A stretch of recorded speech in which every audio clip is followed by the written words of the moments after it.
Pemirsa, PPATK seakan dibully atau disudutkan di rapat dengar pendapat di Komisi 3 DPR pada Selasa lalu karena dituding membocorkan data rahasia. Harusnya PPATK justru didukung karena melalui tugasnya sebagai intelijen keuangan, kasus-kasus TPPU dan kasus korupsi bisa terungkap.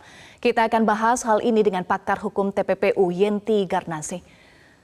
Selamat siang, Bu Yenti. Selamat siang, Mbak Eva. Selamat siang. Bu Yenti. Ya. Komisi 3 DPR menyebut tindak lanjut laporan PPATK rendah. Kalau dilihat datanya, ini 2016 hingga 2021, PPATK menyatakan sudah membuat 2.606 laporan hasil analisis dan 240 laporan hasil pemeriksaan. Tapi yang ditindaklanjuti oleh penegak hukum hanya sekitar 30% atau bahkan di bawah 30%. Apa penyebabnya? Ya, ini sebetulnya masalah seperti ini ya, saling menuding di media itu sudah lama, ya kan? Bahkan dulu dikatakan bahwa dari LHA yang dari PPATK ke penegak hukum itu awalnya hanya 15% lah, paling banyak 20% dan sebagainya. Ini saya sudah sampaikan lama ya, dan dalam beberapa gelar perkara saya juga sering terlibat ya. Itu memang harus ada kesamaan visi ya. Harus ada kesamaan visi.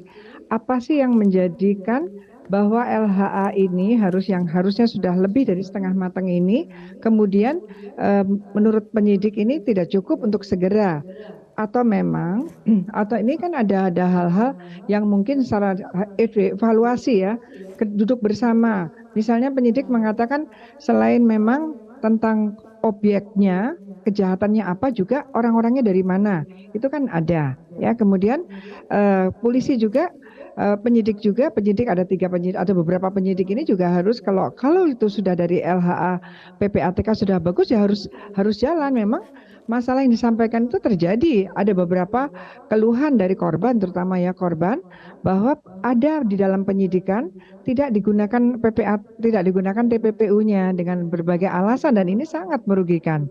Kalau berkaitan dengan jumlah yang ratusan juta ya, 28 juta dan sebagainya itu tadi, itu biasa ya. Waktu Jiwasraya saya juga hadir ya, dan saya sejak di penyidikan itu di Jiwasraya saja, yang namanya transaksi yang terjadi, pergerakan untuk kasus itu saja hampir 1 juta kali gitu ya.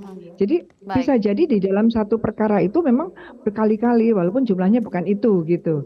Itu sesuatu yang biasa, dan itu menjadi tugasnya PPATK. Ya harus bagus ya hasilnya, karena apa?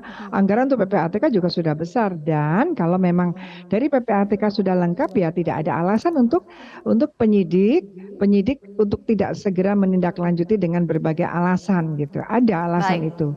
Ada rumor yang mengatakan gitu, malah kemudian mau pakai TPPU apa tidak gitu sih, memang saya juga mendengar. Baik, soal dugaan kelengkapan data, kemudian ada dugaan atau tudingan dari DPR penegak hukum menyalahgunakan temuan PPATK dan tidak dijerat dengan pasal tindak pidana pencucian uang. Tadi Anda juga sempat singgung ya, Bu Yenti, betulkah ini dan dampaknya apa kalau temuan transaksi mencurigakan tidak dijerat dengan TPPU? Ya gini ya, munculnya rejim anti pencucian uang itu kan sebetulnya kewalahan international community pada waktu menekan kejahatan keuangan, terutama uang dari hasil narkotika dan kemudian untuk semua hasil kejahatan ekonomi. Kewalahan karena sulit sekali menangani, membuat mereka jera meskipun mereka sudah dipidana, mereka tidak jera. Penjeraan mereka adalah kalau menggunakan menu kriminalisasi, melakukan kriminalisasi baru, yaitu bagi siapa saja yang menikmati hasil kejahatan akan disandingkan dengan undang-undang baru atau pasal baru. Jadi kalau ada orang korupsi kemudian dia membeli mobil dari uang hasil korupsinya, dia tidak saja dijerat dengan undang-undang korupsi tapi juga dengan undang-undang TPPU. Apa maksudnya? Agar uang yang digunakan untuk membeli rumah dari uang hasil korupsi itu, rumahnya bisa disita. Jadi kalau tidak mau menggunakan TPPU ya sudah, berarti kita hanya puas dengan memidana orang itu dengan kejahatan asal tadi, misalnya korupsi, tanpa menimbulkan kepuasan pada yang dirugikan. Kalau korupsi negara, yaitu uang tidak bisa kembali karena tidak bisa menggunakan secara optimal undang-undang tindak pidana pencucian uang. Jadi itu, jadi sangat penting dan sangat mengecewakan dan sangat sangat apa ya, sangat merugikan ketika penegak Baik. hukum tidak menggunakan Undang-Undang TPPU. Bahkan berdasarkan pasal 75 Undang-Undang TPPU, penyidik itu harus segera dalam satu berkas 2 kejahatan sekaligus. Baik, Nah, ini baik, juga masih singkat banyak saja, yang Bu dipisah. Yenti, terakhir, Ya, terakhir ya. ada pihak yang menuding PPATK membuka rahasia TPPU. Bagaimana sebetulnya kewenangan PPATK sebagai Financial Intelligence Unit? Singkat saja. Iya, jadi memang ada pasal 11 itu siapapun, bukan hanya bukan hanya PPATK, penyedia jasa keuangan, penyidik, penuntut itu tidak boleh membuka rahasia siapa yang sedang diblokir misalnya, di mana pemblokirannya, berapa jumlahnya, kalau menyebutkan orangnya ya. Tapi ini mungkin PPATK itu kan tidak spesifik menyebut orangnya. Tapi memang berbahaya ketika menyebutkan uangnya sekian ada orangnya. Karena apa?